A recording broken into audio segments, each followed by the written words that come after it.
High, আমি Priyanka's cooking passion চ্যানেলে আপনাদের সবাইকে স্বাগত। আজ আমি আপনাদের সাথে দুর্দান্ত স্বাদের একটা মিনি সিঙ্গারার রেসিপি শেয়ার করব। এই সিঙ্গারাগুলো বানানো যেমন সহজ, খেতে তেমনই দুর্দান্ত হয়। সন্ধেকালে চায়ের সাথে একেবারে পুরো জমে যাবে। আশা করি আমার আজকের এই রেসিপিটি আপনাদের ভালো লাগবে। আপনাদের কাছে আমার অনুরোধ রইল ভিডিওটি প্রথম থেকে শেষ পর্যন্ত দেখার জন্য। তাহলে চলুন দেরি না করে শুরু করা যাক আমার আজকের এই রেসিপিটি। সবার প্রথমে গ্যাসের মধ্যে কড়াই বসিয়ে দিয়েছি। এবার আমি কড়াইয়ের মধ্যে দিয়ে দিচ্ছি পরিমাণ মতো সর্ষের তেল। এবার আমি সর্ষের তেলটাকে ভালোভাবে গরম করে নেব। তেলটা এখন ভালোভাবে গরম হয়ে গেছে। এবার আমি এর মধ্যে দিয়ে দিচ্ছি সামান্য একটু চীনাবাদাম কুচি। আমি এখানে চীনাবাদামগুলোকে দুভাগে ভাগ করে কেটে নিয়েছি। আপনারা চাইলে গোটা গোটাও দিতে পারেন। এবার আমি এই চীনাবাদামগুলোকে ভালোভাবে নাড়াচাড়া করে ভেজে নেব। চীনাবাদামগুলোকে এখানে আমি ভালোভাবে ভেজে নিয়েছি। এবার আমি এর মধ্যে দিয়ে দিলাম সামান্য একটু রসুন কুচি, দিয়ে দিচ্ছি সামান্য একটু আদা কুচি, আর দিয়ে দিচ্ছি একটা বড় সাইজের পেঁয়াজ কুচি। এই রেসিপিটি যদি আপনারা নিরামিষভাবে তৈরি করতে চান তাহলে এখানে আপনারা রসুন আর পেঁয়াজটাকে স্কিপ করে যাবেন।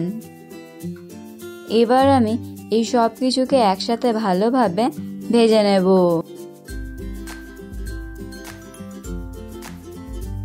একটু সময় নিয়ে সব কিছুকে একসাথে ভালোভাবে ভেজে নিতে হবে।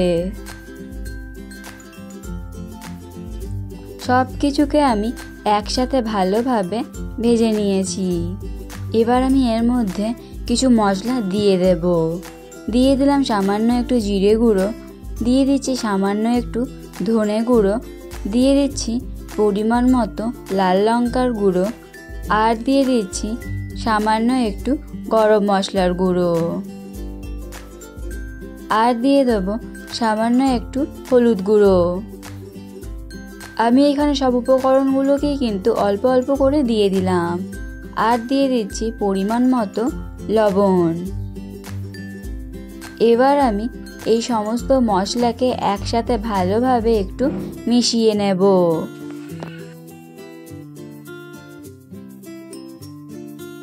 আমি এখানে খুব বেশি সময় ধরে মশলাগুলোকে নাড়াচাড়া করব না। 1 মিনিটের জন্য অল্প একটু নাড়াচাড়া করে নেব। খুব বেশি সময় ধরে যদি আপনারা মশলাগুলোকে নাড়াচাড়া করতে যান তাহলে কিন্তু মশলাগুলো পুড়ে গিয়ে টেস্টটা খারাপ হয়ে যেতে পারে। এবার আমি এর মধ্যে দিয়ে দিচ্ছি সেদ্ধ করে রাখা আলু। এখানে আমি সেদ্ধ করে রাখা আলুটাকে এইভাবে হাত দিয়ে ম্যাশ করে দিচ্ছি। আমি এখানে 2টো সেদ্ধ আলু ব্যবহার করছি। আপনারা এখানে নিজেদের পরিমাণ অনুযায়ী সেদ্ধ করে রাখা আলুটাকে ব্যবহার করে নেবেন।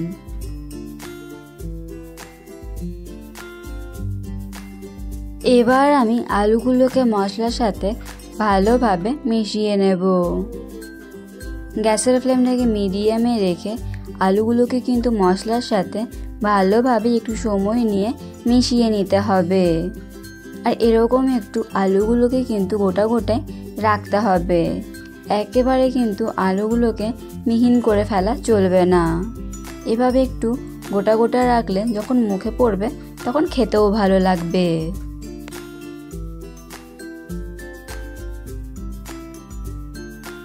একটু সময় নিয়ে সব কিছুকে একসাথে ভালোভাবে মিশিয়ে নিলে তৈরি হয়ে গেল আলুর এই পুরটা। আলুর এই পুরটা বানাতে কিন্তু খুব বেশি সময়ের প্রয়োজন পড়ে না। এভাবেই কিন্তু একটু ভালোভাবে মিশিয়ে নিতে হবে, তাহলে খুব সহজে পুরটা তৈরি হয়ে যাবে। পুরটা এখন সম্পূর্ণভাবে তৈরি হয়ে গেছে। এবার আমি গ্যাস অফ করে দিয়ে এটাকে নামিয়ে নিয়ে ঠান্ডা করে নেব। এবার আমি ডোটাকে তৈরি করে নেব। তার জন্য এখানে আমি এই বাটিটা মেপে 1 বাটি নিয়ে নিচ্ছি ময়দা। আপনারা যেরকম পরিমাণে রেসিপিটি তৈরি করবেন সেরকম পরিমাণেই কিন্তু ময়দাটাকে নিয়ে নিতে হবে। এবার আমি এর মধ্যে দিয়ে দিচ্ছি সামান্য একটু লবণ আর দিয়ে দিচ্ছি সাদা তেল। যত বেশি সাদা তেল দেওয়া হবে রেসিপিটা কিন্তু ততটাই বেশি খাস্তা এবং মুচমুচে হবে। আমি এখানে প্রায় 2 থেকে 3 চামচ মতো সাদা তেল ব্যবহার করলাম। এবার আমি সব কিছুকে প্রথমে একসাথে ভালোভাবে মিশিয়ে নেব। আপনি যদি আমার চ্যানেলে নতুন হয়ে থাকেন তাহলে ভিডিওটি দেখতে দেখতেই আমার চ্যানেলটিকে সাবস্ক্রাইব করুন এবং পাশে থাকা বেল আইকনটি অন করে দিন আরও নতুন নতুন ভিডিওর আপডেট পাওয়ার জন্য। এভাবেই কিন্তু সব কিছুকে একসাথে ভালোভাবে মিশিয়ে নিয়ে ময়াম করে নেব। এভাবেই কিন্তু একটু সময় নিয়ে ঘষে ঘষে সব কিছুকে একসাথে ভালোভাবে ময়াম করে নিতে হবে।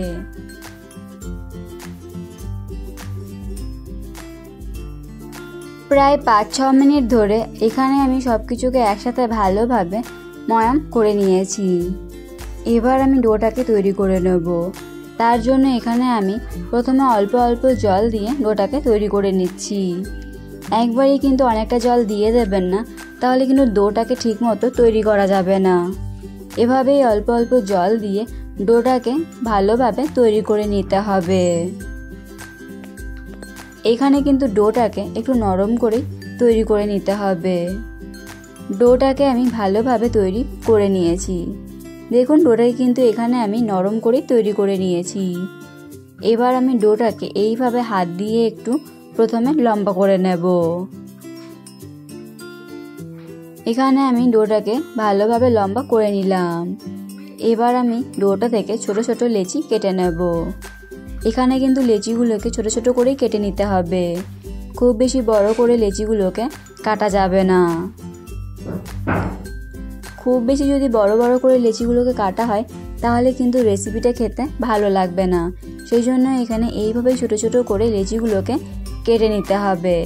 এবার আমি এক একটা করে লেচি নেব আর হাতে তালুর মধ্যে রেখে গোল করে চ্যাপ্টা করে নেব। সবগুলো লেচিকেই আমি একসাথে এরকম গোল করে চ্যাপ্টা করে তৈরি করে নেব।